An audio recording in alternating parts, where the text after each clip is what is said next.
We are standing right now in front of a storage locker.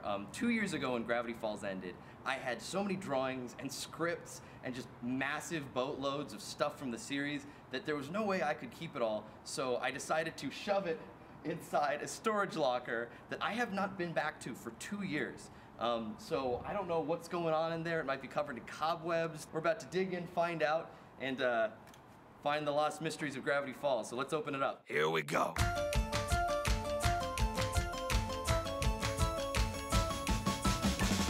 Every single person, I feel like, on that show was putting a lot of love into the show. It was made by people who really care, and I think you felt that in every frame of the show. The work put into the art, the work put into the storytelling. You can be 25 years old, or you can be 12 years old and you can find something that you love. And you can be 50 years old and still like watching it. So, would you mind if I ask you a couple billion questions about Gravity Falls? Dude, this is awesome. You two are like the mystery twins. Even though it's a fantasy and crazy things happen, because the characters are so real and so lovingly portrayed, you just connect with them. The emotions of the characters were taken seriously, and for an animated kids show, that was kind of new ground. Everything is different now.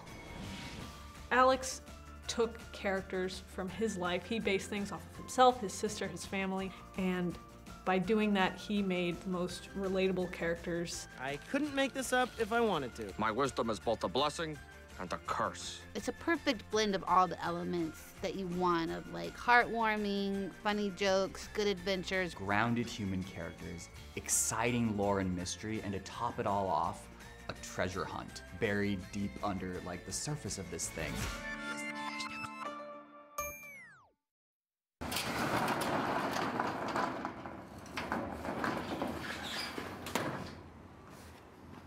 Welcome to the Lost Archives of Welcome to the Lost Archives of Gravity Falls.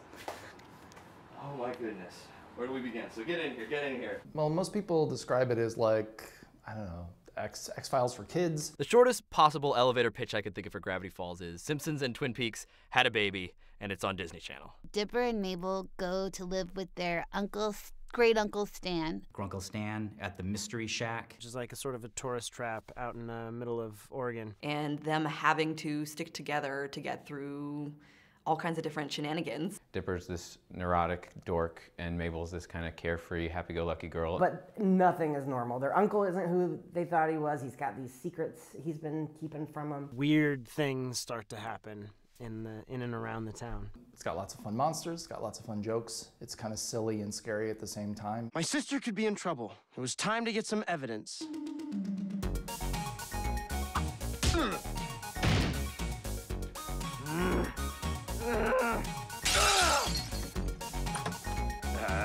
I had a good friend in college named Adrian Molina, and I thought that one day I might like to come up with a TV show. So as a game, I said, let's come up with 5 TV shows every single day, and we'll send each other every day 5 TV show ideas.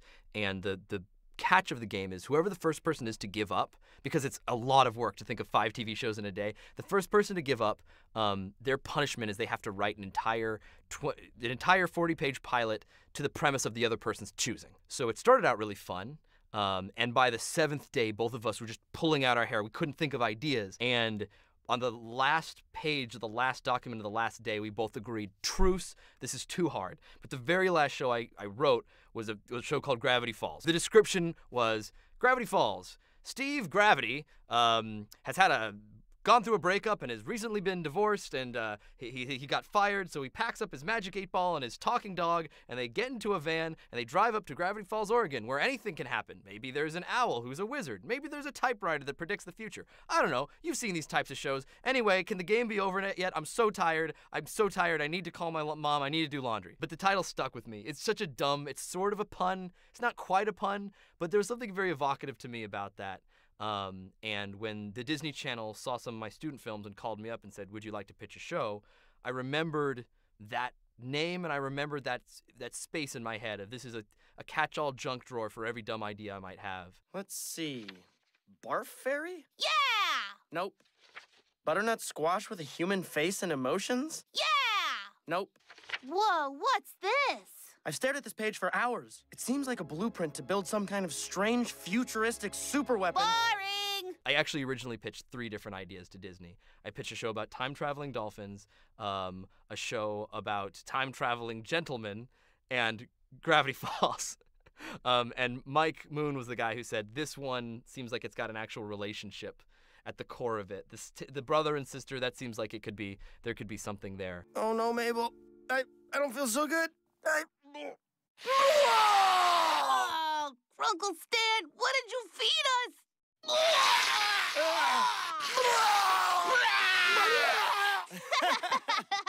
Barfing. So I just went through the standard development process. They just left me alone in an office for a month, and they said, come up with some storylines, storyboard a pilot. I storyboarded the whole thing on sticky notes about this big. When I pitched the first episode, it was a short 11-minute version of the pilot that we now know. So it was Mabel's zombie boyfriend and Dipper trying to save her, and Grunkle Stan, and I did the voices, and step right up, I'm a jerk, and I'm a little gnome. Is this weird? Is this too weird? Do you need to sit down? It went over pretty good. I think they could tell it was funny, and I'm not sure they liked the show, but I could tell they liked me. They knew that they could see I was very hardworking, and that I had a lot of funny ideas, and I think for their mind was, if that's what he wants, then let's try to make this work. My name is Dipper. The girl about to puke is my sister Mabel. You may be wondering what we're doing in a golf cart, fleeing from a creature of unimaginable horror. Ah! Look out! Rest assured, there's a perfectly logical explanation. From that point, I remember we went into a little development phase where they said, it's very likely your show will get picked up. Start hiring people. My first hire that I wanted was my buddy Ian Worrell, who was my roommate in college. And I was like, that's the guy I want to be my art director. He's a genius. Nobody knows this yet, but he's a genius. So I stole him from wherever he was working. And my buddy Joe Pitt, who was a great caricature guy, I said, I want you to do character design. And I just basically grabbed my college friends, and we just shoved them all in a room and just said, let's start having fun. Let's start goofing around. And it really was it was my dream, right? I sort of couldn't believe that it was happening, was that I was getting to work with my favorite people on a TV show. If we band together, if we combine all of our strength, our smarts, our whatever Toby has, various rashes, then we just might be able to rescue Ford, learn Bill's weakness, and save Gravity Falls! Alex is amazing to work with. I have never in my life seen someone care so much about a show or put as much into it as he did. Working with Alex Hirsch was incredibly inspiring and instructive. He's smart, he's passionate, he works all the time. It's really unique and really, really nice to have your boss actually care as hard as Alex cared about the show. He could be pretty intense sometimes because he had a million different things on his mind. He just seemed like this crazy, wild genius. There would be times where I would come in to do my voice record and he would have been up all night and had slept at the studio. He would not be satisfied until he felt the show was as good as it could possibly be. He would always be like, we gotta try 10 new jokes, and we've gotta rewrite the episode, and we've gotta do X, Y, and Z. And it was just awesome, because I wanted to make the show as good as possible, too. I was always like, this is gonna be the best animated show of all time. I always knew, no matter what we turned in, whatever shape it was in when we turned it in, that the final product was gonna be great. He really is an amazing artist and mind. I don't know, he's just one of those rare people out there, you know? And also, he's such a lovely guy that he was a wonderful leader to work with. There just was a happy feeling on the show. I constantly tell Alex, you're the best director I've ever worked for, and it's not a line, it's something I genuinely feel. I say this a lot, I say it all the time to him now. I'm just like, dude, I would work for you in a heartbeat. I'll drop whatever I'm doing, come running. My first day, Alex wrote a sign, and I still have it today, that we hung up, and he's like, just to remember that it's, making fun stuff with friends. And so he wrote, making fun stuff with friends, drew a little, made a little inspirational poster, little clouds and trees and birds, and put it up above the desk. And that's kind of what it was for the rest of the time, just making fun stuff with friends.